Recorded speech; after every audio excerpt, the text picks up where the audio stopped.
ನಮಸ್ಕಾರ ಬಂಧುಗಳೇ, ನೀವು ನೋಡ್ತಾ ಇದ್ದೀರಾ ಅಂಗವಿಕಲರ ಅಂತರಾಳ ದಿವ್ಯಾಂಗ್ಜನ್ ಯೂಟ್ಯೂಬ್ ಚಾನೆಲ್. ದಯಮಾಡಿ ತಪ್ಪದೆ ಚಾನೆಲ್ ಸಬ್ಸ್ಕ್ರೈಬ್ ಮಾಡಿರಿ, ಶೇರ್ ಮಾಡಿ, ಲೈಕ್ ಮಾಡಿ, ಆಲ್ ಬಟನ್ ಪ್ರೆಸ್ ಮಾಡಿದರೆ ಪ್ರಸಾರವಾಗಿರುವ ಎಲ್ಲಾ ವರದಿಗಳು ನೋಡಬಹುದು. ವರದಿ ಬಗ್ಗೆ ಅಭಿಪ್ರಾಯ ಕಮೆಂಟ್ಸ್ ಬಾಕ್ಸಲ್ಲಿ ತಿಳಿಸಿ. ಲೈಕ್ ಬಟನ್ ಪ್ರೆಸ್ ಮಾಡಿದರೆ ಹೈಪ್ ಬಟನ್ ಬರುತ್ತದೆ. ಅದನ್ನು ಪ್ರೆಸ್ ಮಾಡಿದರೆ ಚಾನೆಲ್ಗೆ ಪರೋಕ್ಷವಾಗಿ ಪ್ರೋತ್ಸಾಹ ಮಾಡಿದಂತೆ ಆಗುತ್ತದೆ.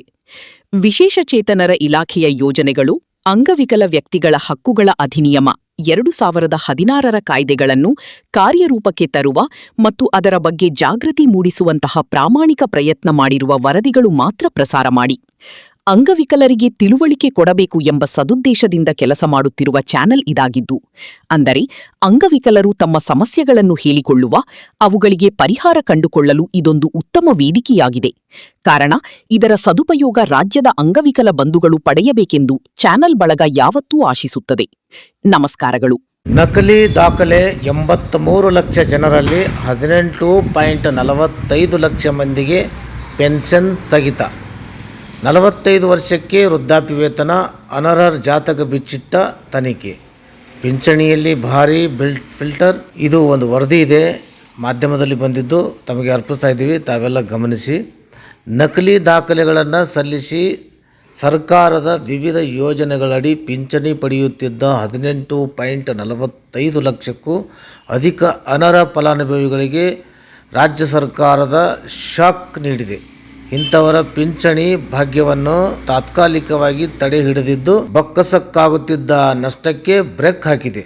ಗ್ಯಾರಂಟಿ ಯೋಜನೆಗಳಿಗೆ ಪುನರ್ ಅರ್ಜಿ ಕರೆದ ಅನರ್ಹರನ್ನು ಪತ್ತೆ ಹಚ್ಚಲು ಮುಂದಾಗಿರುವ ಸರ್ಕಾರ, ಅದಕ್ಕೂ ಮೊದಲೇ ಪಿಂಚಣಿ ಯೋಜನೆಗಳಲ್ಲೂ ಭಾರೀ ಫಿಲ್ಟರ್ ಪ್ರಕ್ರಿಯೆ ನಡೆಯುತ್ತಿದೆ.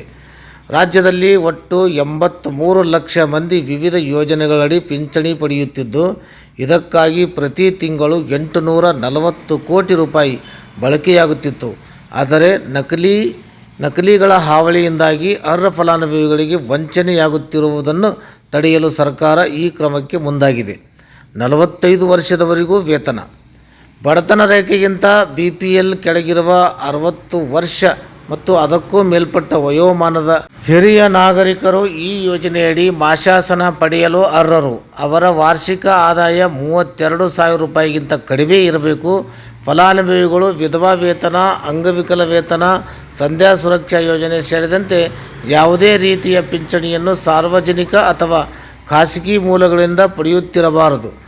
ಇಂಥವರು ಯೋಜನೆಗೆ ಅರ್ಹರಾಗಿದ್ದರೂ ಆದರೆ 45-50 ವರ್ಷಗಳಾದರೂ ವೃದ್ಧಾಪ್ಯ ವೇತನ ಪಡೆಯುತ್ತಿದ್ದಾರೆ. ಜೊತೆಗೆ ಆದಾಯ ತೆರಿಗೆ ಪಾವತಿದಾರರು ಮತ್ತು ವಿಳಾಸದಲ್ಲಿ ವಾಸವಿಲ್ಲದಿರುವುದು ಮತ್ತು ಕಡಿಮೆ ವಿಕಲತೆ ಹೊಂದಿದ್ದರೂ ಹೆಚ್ಚು ವಿಕಲತೆ ಹೊಂದಿರುವುದಾಗಿ ನಕಲಿ ದಾಖಲೆಗಳನ್ನು ಸಲ್ಲಿಸಿ ಸರ್ಕಾರದಿಂದ ಪಿಂಚಣಿ ಪಡೆಯುತ್ತಿದ್ದುದನ್ನು ಸಾಮಾಜಿಕ ಭದ್ರತೆ ಹಾಗೂ ಪಿಂಚಣಿಗಳ ಆಯುಕ್ತಾಲಯ ಪತ್ತೆ ಮಾಡಿದೆ. ಇಲ್ಲಿ ಅರ್ಹರಾಗಿದ್ದರೆ ದಾಖಲೆ ಸಲ್ಲಿಸಿ, ಯಾರಿಗೆ ಅರ್ಹತೆ ಇರ್ತದೋ ಅವರು ದಾಖಲೆ ಸಲ್ಲಿಸಬೇಕಂತೇಳಿ ಇಲ್ಲಿ ಹೇಳಿದ್ದಾರೆ. ಸದ್ಯ 18.45 ಲಕ್ಷ ಫಲಾನುಭವಿಗಳ ಪಿಂಚಣಿಯನ್ನು ತಾತ್ಕಾಲಿಕವಾಗಿ ತಡೆಹಿಡಿಯಲಾಗಿದೆ. ಅವರಿಗೆ ಮತ್ತೊಮ್ಮೆ ದಾಖಲೆ ಸಲ್ಲಿಸಲು ಅವಕಾಶ ಕಲ್ಪಿಸಲಾಗಿದೆ ಎಂದು ಕರ್ನಾಟಕ ರಾಜ್ಯ ವಿಪತ್ತು ನಿರ್ವಹಣಾ ಪ್ರಾಧಿಕಾರ ಹಾಗೂ ಸಾಮಾಜಿಕ ಭದ್ರತಾ ಮತ್ತು ಪಿಂಚಣಿಗಳ ಆಯುಕ್ತಾಲಯ ತಹಶೀಲ್ದಾರ್ SN ಪ್ರಶಾಂತ್ ಮಾಧ್ಯಮಕ್ಕೆ ತಿಳಿಸಿದ್ದಾರೆ.